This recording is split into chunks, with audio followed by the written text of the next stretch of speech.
Hello one and all. Welcome to today's session on public relations and corporate communications. In this session, we will learn about what public relations is, what is the significance or relevance of public relations, what are the various publics of an organization whose relations we have to mend or maintain or build. And then what is advertising as compared to public relations, how do the two compare with each other. Also, we will talk about the objectives of public relations and the functions of public relations. Then we will also briefly touch upon corporate communications and how does it overlap with public relations. We are also going to talk in this session about advantages of public relations and corporate communication for any organization. We will also talk about the segments of corporate communication and the key components or key areas of corporate communication. So let us begin this session. What is public relations? Public relations is basically a management function. This means that it is a function of the management. Like management has various kinds of functions, public relations is one of them. And what does this public relation do? It creates, it develops and carries out policies and programs to influence public opinion or public reaction about an idea or a product or an organization, or these days even personalities, because famous personalities, be it in Bollywood or in politics, hire public relations agencies to work for them. So the basic idea of public relations is to create and develop programs which are going to influence the image of an organization in such a manner that it will create a positive impact on its audiences, which are the publics. Also, it influences public opinion. When we say it influences public opinion, we try to judge how positively any opinion of the public at large gets influenced such that it can be converted into tangible or intangible profits for any organization. It is also called the art of building relationships. This is a very simple and beautiful definition of public relations, because public relations largely is a long-term plan. It is not like advertising, it is not short-term, it doesn't just make a single announcement and then relinquish itself from the other responsibilities. What it does basically is it builds relationships. And we all understand as human beings, as social beings, that building of relationships and maintaining those relationships is a very difficult affair in human life. And time and again, people get tested on it.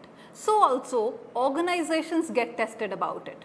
How do you build a relationship with a certain segment of the audience? How do you sustain it or maintain it? And how do you strengthen it? In a way that tomorrow when it comes to brand loyalty, this segment of the audience chooses you, the brand, for its choice.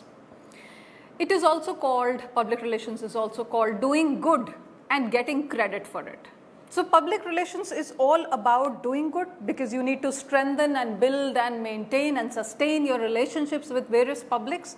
So you have to do good so that you get credit for it.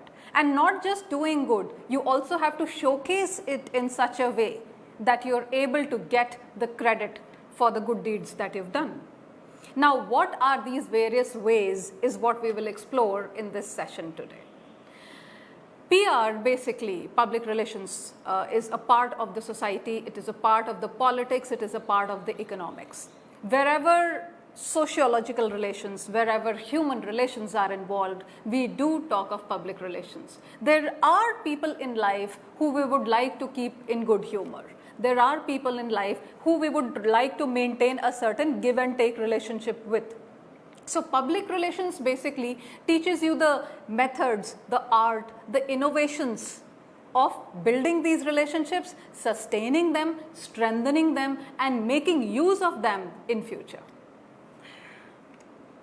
Let us look at the significance of public relations. It maintains a mutually beneficial relationship between a firm and its publics.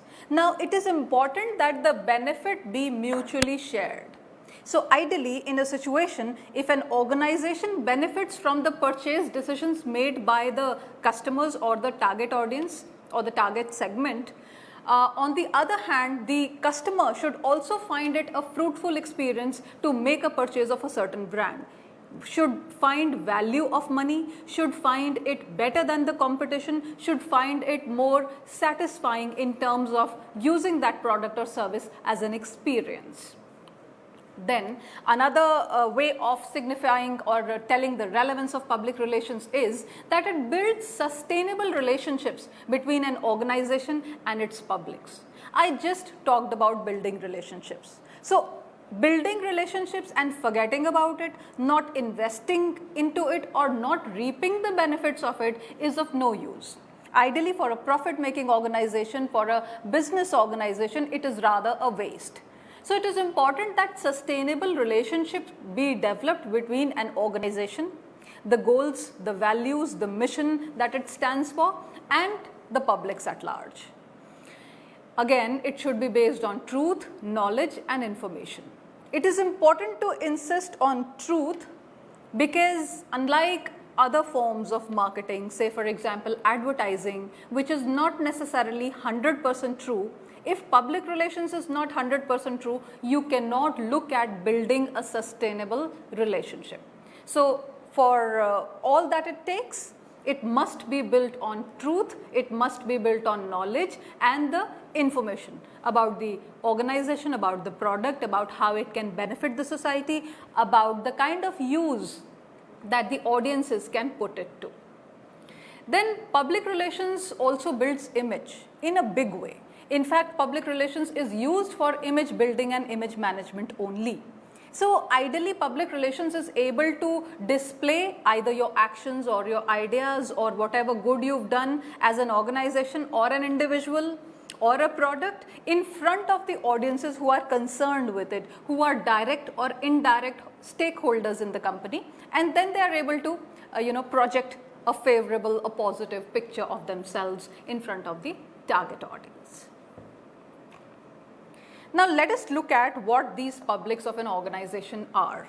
When I say publics of an organization, it is basically first just to look at public relation in a different manner. It is a deliberate and planned and sustained effort to establish and maintain mutual understanding between an organization and its publics. So it has to be deliberate and planned because here we are not just here, I mean in any context that we talk about, whether it be an organization or a leader or a Bollywood star or me and you in general. If we want to build mutual relationships which are based on understanding and mutual benefit, it has to be deliberate and planned and efforts need to be made to sustain it. Now publics basically are communities of people who are associated either directly or indirectly with an organization. Say for example, an organization that produces, that is a manufacturing company.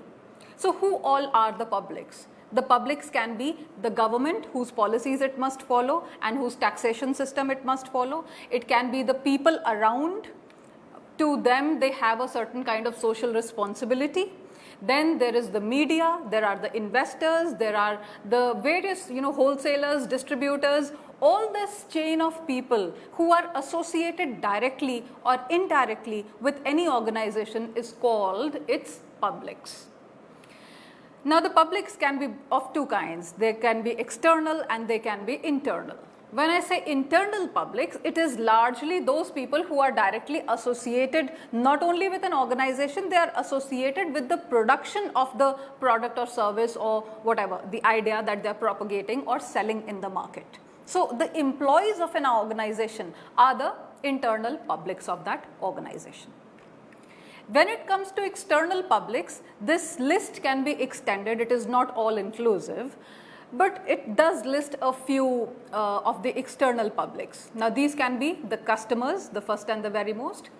Then it is the media, the community, the action groups. We all have NGOs who would like to look into the policies that are being formulated, the environmental hazards that are involved or in the production or manufacturing of a product, and all other various aspects of it. So also human rights is one form of it. So NGOs are the action groups. Then there is the government, There are financial institutions. Financial institutions are the institutions that will fund you also, that will put certain taxations also, and according to whose rules and regulations the business environment will function. And then there is the general public. So all of these together form the external publics for an organization. Now let us just look at how advertising compares with public relations. My last sessions were based on advertising, and when we try and compare advertising, which is such a vociferous form of marketing, as compared to public relations, which is subtle, which has a long lasting impact, which takes a lot of time to show effects, how do the two compare? Advertising is paid while public relations is earned. When I say paid, whenever you approach a media in order to present any piece of communication which to you is a form of advertising, a persuasive communication meant for the audiences at large, you have to pay that media in order that this communication should be sent out to the public. So this is advertising. But public relations is into manufacturing of relations, strong relationships with target segment. So I say that it is earned. Then advertising builds exposure. It exposes the brand, it exposes a new product, exposes a new addition to the product, the additional features that come up. So it gives a lot of exposure of the media, of the audiences, of the public in general to a certain product or a service. As compared to this, public relations builds on trust. The relationship is lasting on trust itself. So as long as we know, like, there are examples of various kinds. There can be a certain brand of shoes that you must be, using for the last 10 or 20 years, or your parents must be using for a very long time. They are not so easy to change, because they more or less become a habit. Say for example, a newspaper. You become so accustomed to those ways of writing, those styles of writing of a newspaper, that if you are given another newspaper, you can feel slightly uncomfortable with it. Then it is also, advertising is also more expensive, because public relations has those innovative ways. I do not say that public relations does not need any budget. Of course, as a part of marketing, it does utilize some kind of budget for any kind of public relation activity or public relation campaigns that is carried out. Yet I would say that public relations is less expensive, because you can come up with innovative ways of doing it. You have social media, which is also available for advertising, so on and so forth. Then again, as far as advertising goes, the ads have a visual appeal. If you look at an ad in a newspaper, or you look at the TV commercials, as compared to that, public relations is largely making use of language. So in the form of news, a public relations piece might say that such and such company has opened a small hospital in a small village, which was far-flung village, where there was no health facility. So this piece of news actually acts like a public relation piece or of communication. Similarly, advertising is more of rooftop shouting. So you say, I am good, my product is good, this company, this organization is good, you should purchase it, you should spend your money on it. As compared to that, public relations believes in someone else proposing that product or service. So that product or organization is good. Self-acclaims are not the ways of public relations. Then guaranteed placement in media is there. Since you're paying for it, it is a paid service. Advertising guarantees that there will be a placement in media. But as compared to this, public relations may only be able to persuade media to accommodate the news. Say for example, I just gave you an example of a hospital opening up in a far-flung village of India. So this is a news which is a positive story, but might get killed in case there is something more sensational that will serve the needs of the newspaper or the media that is being made use of better. So they might just decide to kill the story or publish it on some other occasion or some other time. So ideally, this is the difference between advertising and public relations. Let us proceed. Now we look at what are the objectives of public relations. The first and the foremost is to maintain a goodwill, maintaining cordial relations, good relations. Trust is all about making goodwill. So among both external as well as internal publics, because the employees need to be kept motivated. Only as long as they believe that they are working for an organization which really stands apart and which has something to be proud of, will they feel motivated to work there. So it is important to build that goodwill in terms of motivation for the internal public. Then of course, another main objective of public relations is to maintain a positive image. Image building is a primary function of public relations, which it can serve very well because of the techniques, because of the tools that it makes use of, and because of the approach that it takes. So it is a very successful means of building image. Public relations also promotes the product or service. So the basic idea why an organization will make use of any marketing initiative, be it advertising, be it public relations or any other form of marketing, is basically to push the product. So public relations also has the objective of promoting the product and service. Prevention and solution of the labor problem. Most of the time in manufacturing sectors, it is seen that the laborers, the people who are working, the proletariat as Marx called it, is the one who is paid less. The labor that they put in is much more, the skill that they put in is much more, but the kind of payments they receive is meager.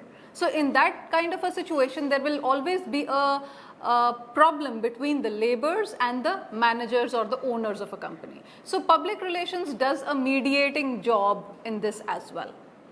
Another objective of public relation is overcoming misconceptions and prejudice. So like you have seen, there have been brands in India like Maggi or Cadbury's where we found that there were insects or cockroaches in it, or it was propagated that the whatever is contained in Maggi contains lead or other such things which are harmful to the health.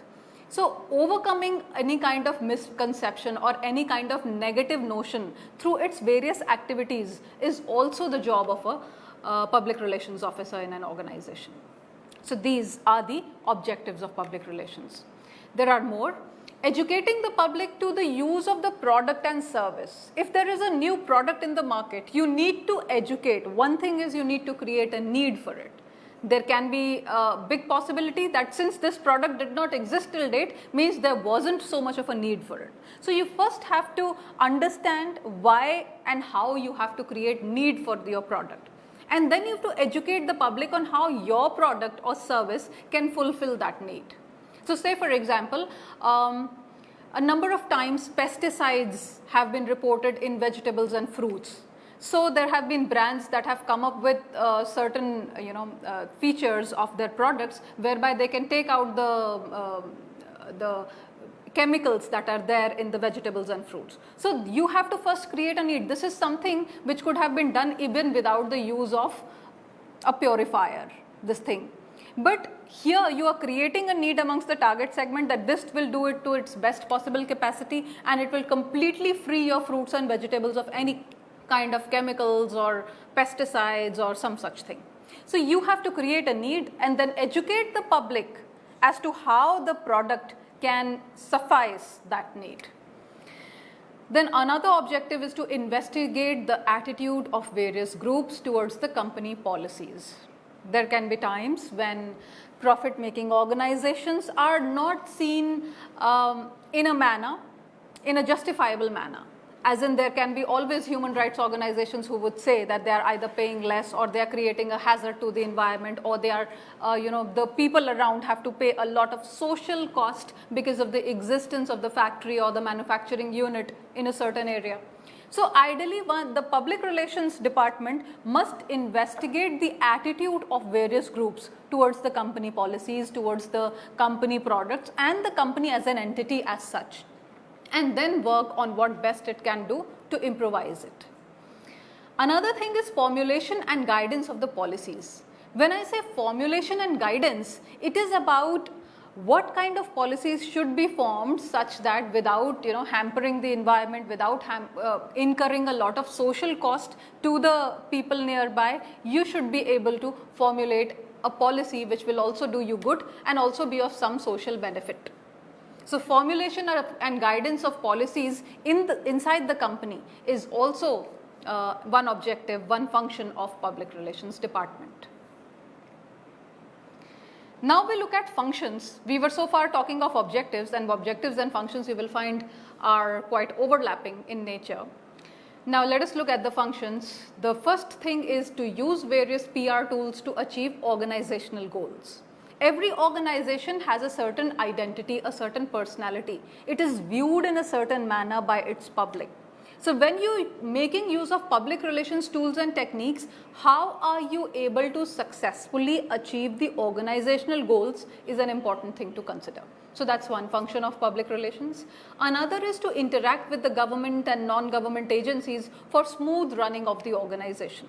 An organization may have multiple problems. Problems related to wages, problems related to product quantity, product quality. So many different aspects can become a concern for any organization. So it is the work of public relations wing of any organization to interact with the government for policy matters, taxation matters, and for with the non-government agencies, NGOs, as they are commonly called, on the various other aspects of society for smooth running of the organization.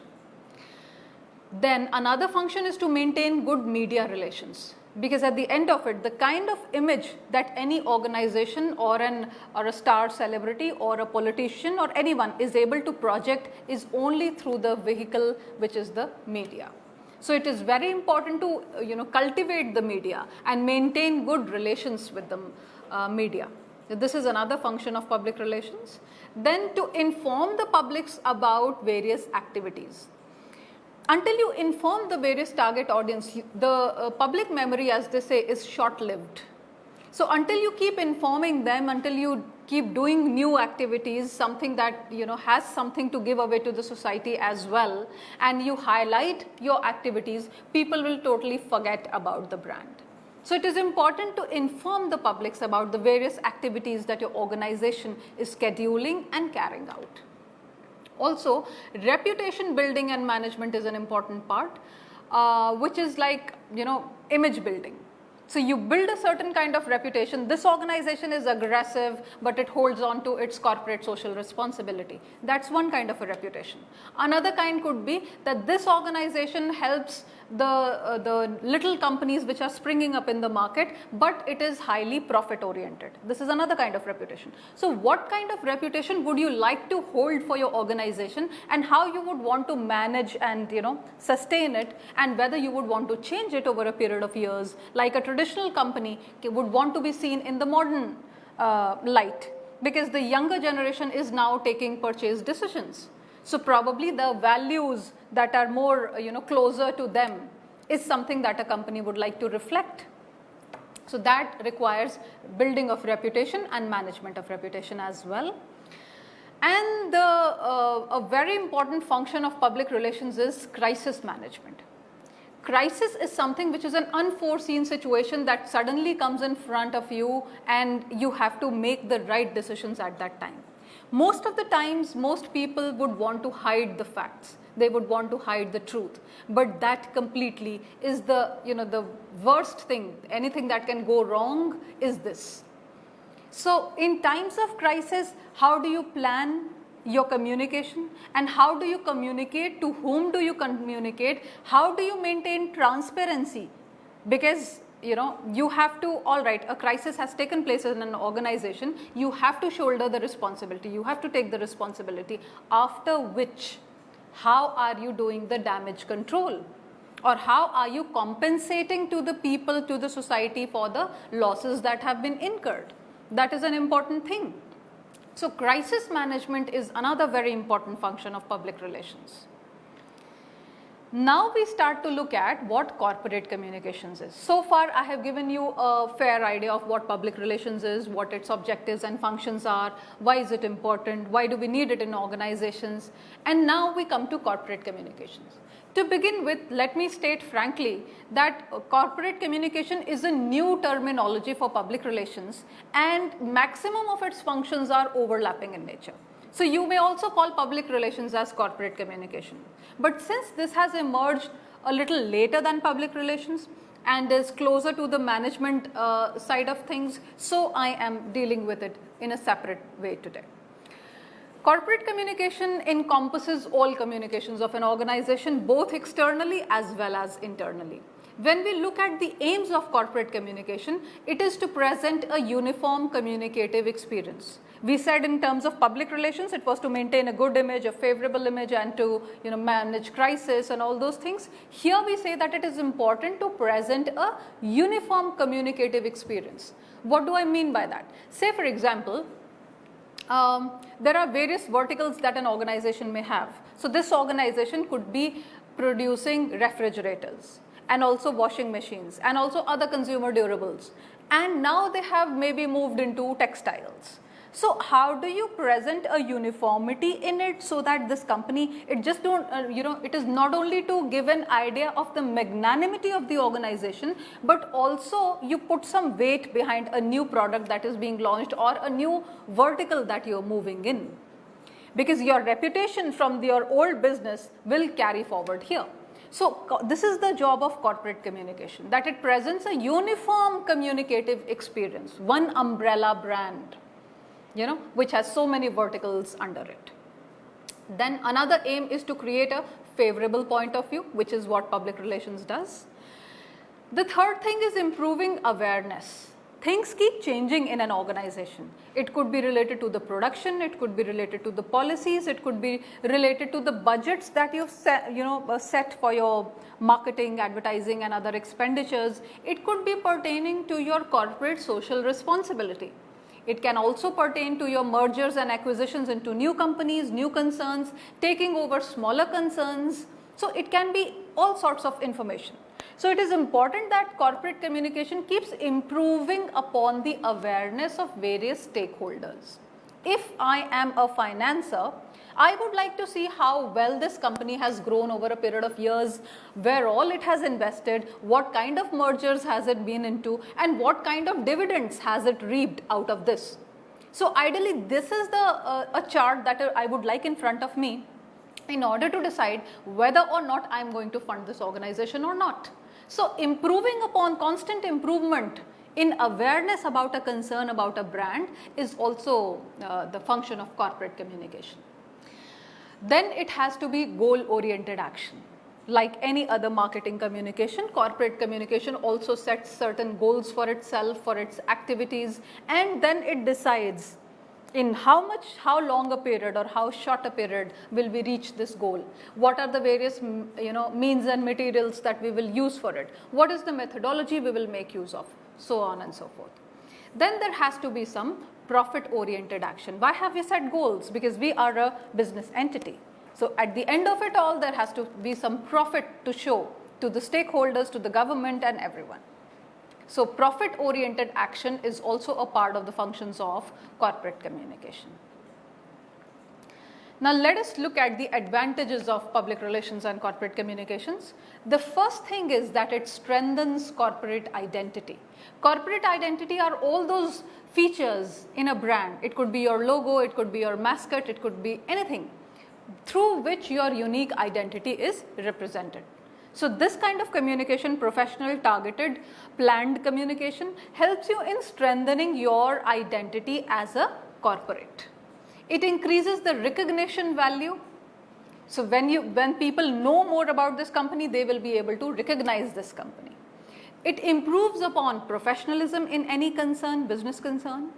There is greater efficient control of external effects. You are able to keep a better control. Why? Because you are continually and consciously dealing with various segments of the audiences, be they NGOs, be they media, be they other external factors. So you are in a position to have certain kind of control, exercise certain kind of control over it, as compared to a situation where there is no control and people might affect you negatively. Then of course it helps in improving work environment, because it also works a lot on internal communication, employee motivation and whatever else is required so that the employees may work in a manner that they reap greater dividends, they bring in more profits. So it also helps in improving work environment. Now let us look at the segments of corporate communication. When we talk about the segments of corporate communication, one is management communication, which includes the components like leading, planning, organizing, evaluating, all the management functions that are set for any activity or campaign or series of activities is managing communication. So this is one segment of one area of corporate communication. The another segment is marketing communication. So when I will talk to you about integrated marketing communication, I will talk in greater detail about what marketing communications is all about. But this is basically, to tell you in short, it is basically aimed at marketing a brand or a company or product by means of various tools. Advertising can be one, organizing events can be another, public relations and corporate communications could be one. So hence we count it as a segment of corporate communication. And then institutional communication, which is basically to strengthen the relation between the institution and the employees. So institutional communication, internal communication is also an important segment of corporate communication. Now let us look at the components or key areas of corporate communication. One is corporate identity. Like I just said, there are certain unique attributes or features that describe a company. These are the corporate identities. Corporate branding, this is the uniting a group of products, the example of which I just gave you. A number of consumer durable products are being produced by one company. When you bring them under one name or identity, it is called corporate branding. Another is corporate reputation. It is molding the perception of stakeholders based on how you have performed so well, and what is the what is the perception of the stakeholder in terms of your ability to meet the expectations in the market. All these are components or key areas of corporate communication. And of course, regular based communication with publics like investors, with publics like media, internal communication, which is your employees, as well as communicating with the customers. These are another important segment of corporate communication. And like I just suggested, that crisis communication is another segment which has to be greatly led by corporate communication, because in terms of crisis there is no one else no other department which will be well armed to deal with a situation of that sort. So crisis communication is another segment of corporate communication. That's all in this session today. Think creative, think PR. Join us again in 5 minutes. Thank you.